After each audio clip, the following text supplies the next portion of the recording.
Alors, au début, vous étiez d'accord, vous riez sur le côté un peu, effectivement, vous prenez les journalistes au pied de leur jouissance. Après, est-ce que dans ce qu'il a dit, vous étiez, ça vous a agressé? Non, c'est tout à fait normal d'entendre quelqu'un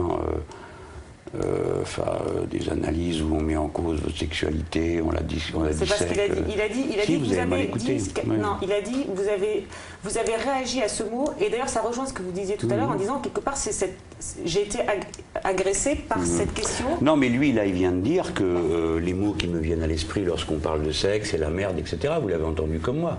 Et vous ne trouvez pas que c'est un peu voyeuriste et un peu offensant d'être obligé de supporter ça? Non, ça ne vous vient pas à l'esprit. Vous n'avez donc aucune dignité. Mettons que je me mette à parler de la vôtre de sexualité. Qu'est-ce que vous en diriez? Non, mais c'est pas ce qu'il dit. Si, c'est ce qu'il dit. Non, c'est pas ce qu'il dit. Enfin, en tout cas, c'est pas l'objet du tout de parler. Nous, on n'est pas là pour parler de... Non, mais vous êtes la décence incarnée, c'est bien connu. Il n'y a qu'à voir ce truc, cette espèce de luberlu là, qui, comme ça, s'amuse à transposer mes discours. Qu'est-ce que vous en savez de ma vie sexuelle? Mais on parle de votre vie sexuelle. Si, madame, vous avez mal écouté, ou alors vous ne faites pas attention aux mots quand il s'agit des autres. Maintenant, on va parler de votre vie sexuelle à vous, si vous voulez. Ça va être un sujet. Est-ce que dans votre manière de vous comporter à mon égard, vous n'exprimez pas une frustration? Ça, c'est de la psychologie de comptoir, de la psychanalyse.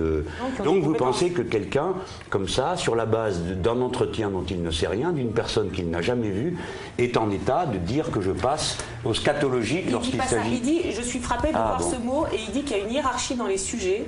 Mais oui, madame, je vais vous dire, quand on parle de politique, on parle... Voilà, vous dites dignitas et gravitas, la politique, pas ces sujets de merde. Voilà, c'est ce qu'il dit, c'est tout. Absolument. Et je le pense. Je pense qu'il y a des sujets qui méritent d'être traités avec dignité et sérieux. Et je vous ai dit tout à l'heure que mon regret dans cette affaire, c'est d'avoir balayé cette question de la prostitution. Je l'ai dit tout à l'heure, mais je pense que vous voulez des aveux complets. Aussi longtemps qu'on considérera que le voyeurisme, tout est permis. C'est-à-dire que quand il y a un accident, la première chose à faire, c'est de courir avec une caméra, regarder la personne agoniser.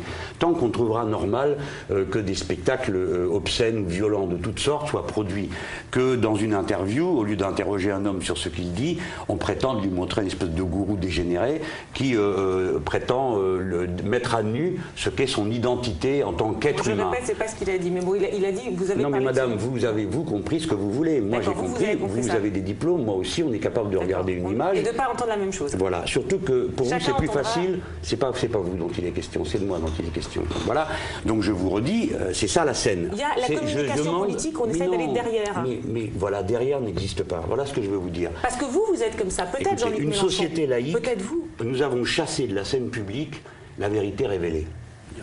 Pas de vérité révélée, que des arguments. Donc on essaye, sur la scène publique, de ne mettre que des arguments rationnels. Donc nous sommes sur un terrain de l'argumentation. Moi, je ne suis pas intéressé à mettre ma personne sur la table. Je ne veux pas. Je demande qu'on comprenne.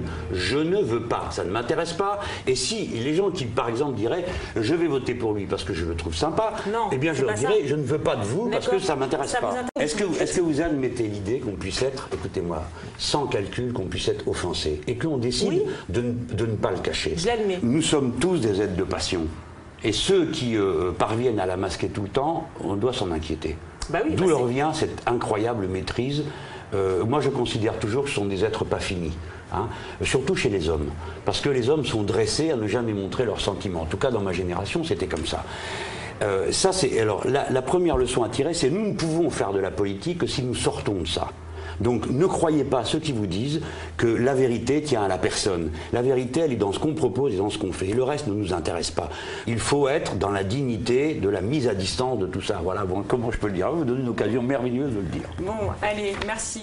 À bientôt.